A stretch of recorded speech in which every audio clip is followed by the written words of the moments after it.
La voix d'Haïti résonne à Paris. À seulement 21 ans, une jeune Haïtienne a fait entendre sa voix bien au-delà des frontières de son pays. Son nom, Abigail Alexandre. Originaire de Jacmel, ville d'art, de culture et de poésie, elle portait avec elle bien plus qu'un discours. Elle portait l'âme d'Haïti.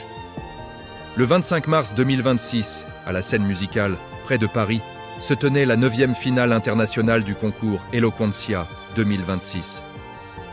Un rendez-vous prestigieux, dédié à l'art oratoire, où seuls les meilleurs talents francophones prennent la parole devant un jury de renommée internationale. Mais ce soir-là, une voix a marqué l'histoire. Avant d'arriver sur cette scène mondiale, Abigail avait déjà brillé chez elle, en devenant lauréate d'Eloquentia Jacmel 2025. Une victoire locale, qui allait ouvrir la porte d'un rêve international. Face au public parisien, elle n'a pas seulement parlé. Elle a raconté, elle a ressenti, elle a transmis. Chaque mot portait la dignité, la force et l'espoir de la jeunesse haïtienne.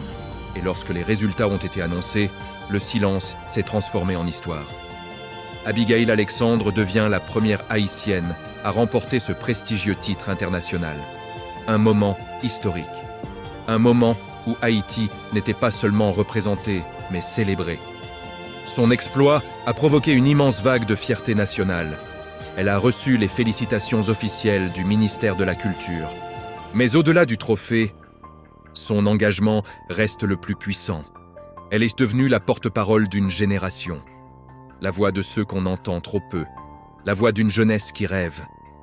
Aujourd'hui, Abigail rappelle au monde entier une vérité simple. La parole peut changer un destin. Et une voix haïtienne peut toucher le monde. Haïti parle. Et désormais, le monde écoute. Si cette histoire vous inspire, aimez, partagez et célébrons ensemble les réussites haïtiennes partout dans le monde.